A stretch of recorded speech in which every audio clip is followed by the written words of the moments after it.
Hrvatski sabor usvojio je zakon o grobljima, kojim se predviđa uklanjanje srpskih spomenika postavljenih posle 30. maja 1990. godine. Ekipa ATV-a bila je u Borovom selu nadomak Vukovara, gdje je baš jedan spomenik koji im posebno smeta. Vlasnici su dužni da uklone spomenike ako natpisi na njima vrijeđaju vjerska, moralna i nacionalna osjećanja Hrvata, iako, kako oni to kažu, veličaju agresorsku vojsku. Inicijativu o uklanjanju spomenika pokrenuo je Stipo Mlinarić-Ćipe, poslanik Domovinskog pokreta, koji je jasno poručio da će ukloniti sve četničke spomenike sa teritorije Hrvatske da ne zagađuju hrvatsku zemlju. Zakon je u Hrvatskom saboru usvojen 30. aprila, a protiv njega su bile samo 3 ruke. Oni srpski. Srbima je zakon višestruko sporan. Zakon o grobljima u ovakvom svom sadržaju kakav je i usvojen, rezultat je pritiska oslabljenog Domovinskog pokreta. U pitanju je dakle stranka koja je trenutno u koaliciji, koja je deo vladajuće koalicije i to je dakle stranka koja je desno orijentisana. Hrvati su kroz raspravu u Hrvatskom saboru digli toliku prašinu da se stiče utisak da je njima spornih spomenika na svakom koraku, a to nije tačno. Ako ćemo se strogo držati slova tog zakona, tih spomenika možda ima maksimalno između 30 i 40 po našim pregledima, evidencijama, dakle i javljanjima ljudi sa terena. Dakle, tih spomenika je nekoliko, a donosi se ceo zakon koji nakon dakle 17 godina koji izaziva takve burne reakcije u celom društvu. Ekipa dosijea je obišla lokaciju koja Hrvatima najviše smeta, kapela u Borovom selu u blizini Vukovara podignuta u čast Vukašina Šoškoćanina.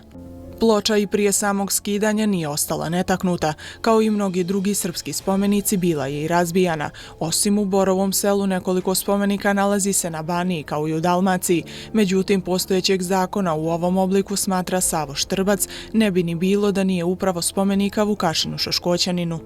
Šoškoćanin je u rečenici dvije da kažem bio komandant odbrane Borova sela, a u Borovu selu je 2. maja 1991. godine desio se jedan događaj koji mnogi zovu da je početak oružanog sukoba bio između Hrvata i Srba 1991. godine, da je to bio početak rata na području Hrvatske, i tad je poginulo 12 hrvatskih tih redarstvenika, a Šoškoćanin je bio komandant odbrane tog sela. Šoškoćanin je 13 dana poslije toga, baš 15. maja 1991. godine, utopio se u talasima Dunava pod još nerazjašnjenim okolnostima i njemu su porodica i saborci podigli bili tu kapelicu gdje je i sahranjen bio. Pored ovoga, recimo, spomenika ove kapelice Šoškoćanin o kojoj sam pričao, tipovali su recimo jedan nadgrobni spomenik u Kistanjama gdje su saborci jednom Srbinu domaćem koji je poginuo podigli spomenik, a to su ovi iz jedinice Kninđe, kako su se zvali ovi okupljeni oko kapetana Dragana. Dakle, tamo na spomeniku piše ovaj spomenik svom saborcu podižu Kninđe, to je ono što ne može da opstane. Ili gore na Kordunu, isto tako jedan grob, tamo se nalazi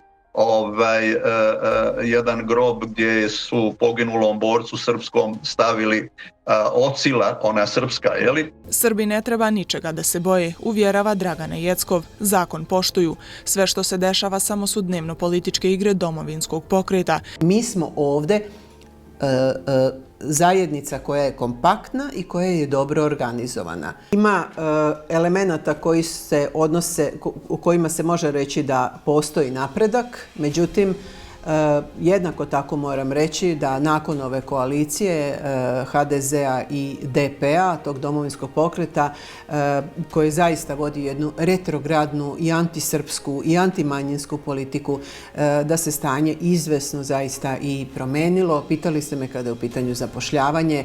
Reći ću vam samo podatak da u gradu Vukovaru ne postoji. Dakle, niti jedna vodeća funkcija u samom gradu da je na čelu Srbin. Nadalje, nismo zadovoljni tom proporcionalnom zastupljenosti i na tome i insistiramo. Pitanje dvojezičnosti, kao što ste verovatno imali prilike čuti, rešeno je samo po sebi rezultatima popisa stanovništva, kada nas nema 30 i više, ima nas 29 nešto.